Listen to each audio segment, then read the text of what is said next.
आपणा सर्वांचं आपल्या कट्टा इंजिनिअरच्या युट्यूब चॅनलवरती सहर्ष स्वागत. शिकताय ना, शिकायलाच पाहिजे.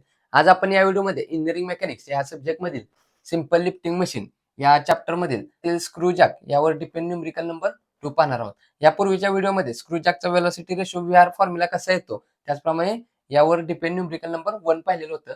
त्याची डिस्क्रिप्शन मध्ये लिंक ठेवतो, तिथून तो व्हिडिओ पाहू शकता. तर या व्हिडिओमध्ये आपल्याला स्क्रू जॅक वरती डिपेंड न्यूमेरिकल नंबर 2 पाहायचा आहे. Screw jack having 5 mm pitch म्हणजे एक स्पेसिफिक मशीन दिलंय, कोणती ती स्क्रू जॅक. मग स्क्रू जॅक दिला असेल तर वेलॉसिटी रेशो, जो काय वेलॉसिटी रेशो स्क्रू जॅकचा काढतो तो फॉर्म्युला इथं वापरून काय करायचं, आन्सर फाइंड आउट करायचं आहे. जर आपल्याला दुसरी कोणती मशीन दिली असेल तर त्याच्या रिलेटेड जो काही वेलॉसिटी रेशोचा फॉर्म्युला असतो तो तिथं वापरायचा आहे. परंतु इथं स्पेसिफिक स्क्रू जॅक सांगितलंय, तर स्क्रू जॅक साठी जो काही फॉर्म्युला असतो तो आपल्याला इथं वापरायचा आहे. Screw jack having 5 mm pitch दिलेला आहे 5 mm and has 300 mm as diameter of effort wheel. म्हणजे इथं काय केलेलं आहे, आपल्याला त्यांनी एफर्ट व्हील दिलेला आहे आणि त्याचा डायमीटर किती दिलेला आहे, डायमीटर डी 300 mm दिलेला आहे. आपल्याला व्यवस्थित लक्ष द्यायचं. आपल्याला इथं एफर्ट व्हील दिलेला आहे का, हा हँडल दिलेला आहे. हँडलची लेंथ किती असते, एल. जर का हँडल दिलेला असेल तर काय करायचं, हा 2 पाय L divided by pitch P वापरायचा फॉर्म्युला. जर का एफर्ट व्हील दिलेला असेल तर पाय डी डिवाइडेड बाय पिच हा फॉर्म्युला वापरायचा आहे. सध्या आपल्याला या न्यूमेरिकल मध्ये काय केलं, एफर्ट व्हील दिलेला आहे, म्हणून वेलॉसिटी रेशो कसा काढणार, पाय D divided by pitch P. तर न्यूमेरिकल मध्ये जो काय गिवन डाटा दिलेला आहे तो इथं नोट डाऊन करण्याचा प्रयत्न करूया. गिवन मध्ये काय काय दिलेलं आहे आपल्याला, 5 mm पिच दिलेला आहे. पिच पी किती आहे तो 5 mm. त्याचप्रमाणे काय केलंय, 300 mm diameter of effort wheel, diameter capital D किती आहे 300 mm. दोन्ही सुद्धा व्हॅल्यू mm मध्ये, युनिट कन्व्हर्जन करण्याची गरज नाही. Used to lift a load of 80 kilo newton. Load दिलेला आहे, लोड म्हणजेच काय, कॅपिटल डब्ल्यू किती दिलेला आहे तो 80 kilo Newton. Kilo Newton as it is ठेवलं तरी चालतंय किंवा किलो न्यूटनचं न्यूटन मध्ये कन्व्हर्ट केलं तरी चालतंय. किलो न्यूटनचं न्यूटन कसं करतो, दिलेल्या व्हॅल्यूला इंटू 10⁻³ किंवा इंटू 1000 केलं काय होतं, किलो न्यूटनचं न्यूटन. इंटू 1000 म्हणजेच काय, 1000 मध्ये 3 झिरो असतात.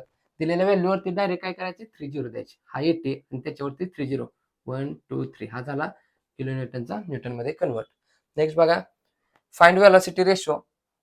अजून काय गिवन दिलंय का, एफिशियन्सी दिलेली आहे, किती आहे ती 40%. आणि टू फाइंड काय करायला सांगितलंय, टू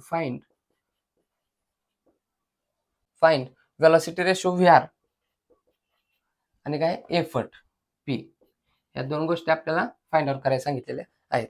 तर वेलॉसिटी रेशो फाइंड आउट करायला सांगितलं कशाचा, स्क्रू जॅकचा. मग त्यासाठी आपल्याला फॉर्म्युला माहित आहे.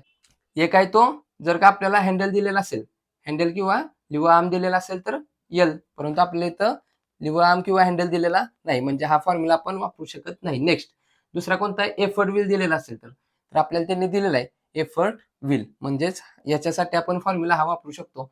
मग डी माहित आहे, पिच माहित आहे, डी माहित आहे, पिच माहित आहे, डायरेक्ट तो फॉर्म्युला अप्लाय करून velocity ratio V R find out करू शकतो. काय असतो, pi D divided by pitch P. Value put करूया.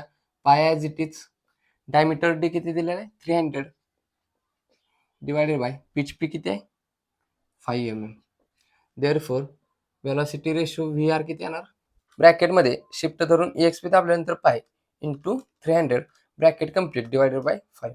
किती आन्सर आला आपलं 188.495. वेलॉसिटी रेशो आहे, याला युनिट नसतं, युनिट लेस. मग वेलॉसिटी रेशो आपण इथं विचारल्याप्रमाणे फाइंड आउट केलेला आहे. नेक्स्ट आपल्याला काय दिलंय, लोड डब्ल्यू दिलाय, इफिशियन्सी दिलाय.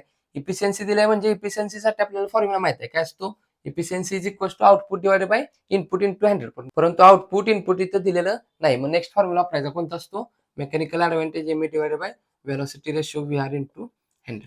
मग आता बघा, इफिशियन्सी दिलेलं आहे, वेलॉसिटी रेशो व्ही आर इथं फाइंड आउट केलेलं आहे. म्हणजे इफिशियन्सी माहित आहे, वेलॉसिटी रेशो माहित आहे, एम ए मेकॅनिकल ऍडव्हान्टेज माहित नाही. म्हणजे दोन व्हॅल्यू माहित आहेत, एक व्हॅल्यू अननोन आहे, ती फाइंड आउट करू शकतो. करूया. Mechanical advantage M is equal to काय होणार, हा इकडे डिवाइड आहे, इकडे आल्यानंतर इंटू होणार, म्हणजेच efficiency into velocity ratio V R.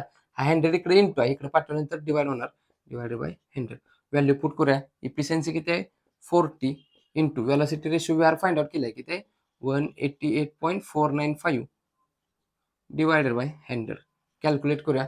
Therefore mechanical advantage M is equal to किती येणार, फर्स्ट ब्रॅकेटमध्ये 40 into 188.495 bracket complete divide by 100. किती आन्सर आलं? 75.398. मेकॅनिकल ऍडव्हान्टेज आहे, याला युनिट नसतं, युनिटलेस. मग मेकॅनिकल ऍडव्हान्टेजसाठी आपल्याला फॉर्म्युला माहित आहे. काय असतो? Mechanical advantage M is equals to load W divide by effort P. हे सर्व ए टू झेड फॉर्म्युला आपण simple lifting machine all formula या नावाच्या व्हिडिओमध्ये पाहिलेले आहे. त्याची डिस्क्रिप्शन मध्ये लिंक ठेवतो, तिथून तो व्हिडिओ पाहू शकता. मग आता बघा, मेकॅनिकल ऍडव्हान्टेज एम ए माहित आहे, लोड डब्ल्यू त्यांनी दिलेला आहे आणि एफर्ट पी आपल्याला त्यांनी फाइंड आउट करायला सांगितलेला आहे. मग काय करूया, हाफ पी काय करूया, एका साईडला ठेवूया आणि बाकी सर्व टर्म दुसरीकडे शिफ्ट करूया. हा पी इकडे काय डिवाइड, इकडे आल्यानंतर काय होणार, इंटू होणार आणि ह्या पी ला हा एम ए काय इंटू इकडे पाठवल्यानंतर काय होणार, डिवाइड होणार. म्हणजेच पी इज इक्वल टू काय होणार, load W divide by mechanical advantage M A. Value put करूया.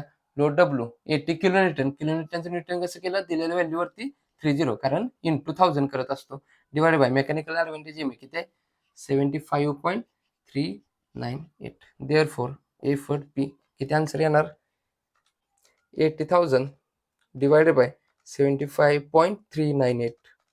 किती आन्सर आलं आपलं, 1061.036. एफर्ट आहे, एफर्टला युनिट काय असणार आहे, न्यूटन. इथं आपण किलोमीटरचं न्यूटन मध्ये केलं म्हणून इथं काय येणार, न्यूटन आन्सर येणार. जर का किलोमीटरचं न्यूटन न करता डायरेक्ट आन्सर सॉल्व्ह केलं असतं तर काय आलं असतं, किलोमीटर मध्ये आन्सर आलं असतं. मग आता किलोमीटर मध्ये सुद्धा आन्सर काढूया. काय करायचं, 30 शिफ्ट करायचं, 1 2 3 म्हणजेच किती येणार, effort P is equal to 1.061 kilo newton. इथं आपण 80 किलोमीटरचं न्यूटन केलंय. जर का डायरेक्ट किलोमीटरच ठेवलं तर कसं होणार बघा, 80 नुसतं ठेवलं, 80 डिवाइडेड बाय 75.398. किती आन्सर आलं आपलं, 1.061. 1.061 युनिट काय येणार इथं, किलोमीटर. परंतु इथं काय केलंय, किलोमीटरचं न्यूटन केल्यामुळं जे काय आन्सर आलं ते न्यूटन मध्ये आलेलं आहे. तर न्यूमरिकल मध्ये विचारल्याप्रमाणे व्हेलॉसिटी रेशो व्ही आर, त्याचप्रमाणे एफर्ट पी फाइंड आउट केलेलं आहे. या व्हिडिओच्या रिलेटेड जर काही डाऊट असेल तर कमेंटद्वारे कळवा. हा व्हिडिओ आवडला असेल तर नक्की या व्हिडिओला लाईक करा. या गोष्टी जास्तीत जास्त आपल्या मित्रांपर्यंत शेअर करत चला, जेणेकरून आपल्यासोबत आपल्या मित्रांचाही चांगला फायदा. अजून आपल्या कट्टा इंजिनियर्स या युट्यूब चॅनल जर सबस्क्राईब केले नसेल तर सबस्क्राईब करून समोरील बेल आयकॉन दाबा, जेणेकरून असेच नवनवीन व्हिडिओ तुम्हाला सर्वात अगोदर पाहतील. तर पुन्हा भेटू यातीलच न्यूमरिकल नंबर 3 घेऊन. तोपर्यंत आपल्यासोबत आपल्यांची काळजी घ्या. धन्यवाद.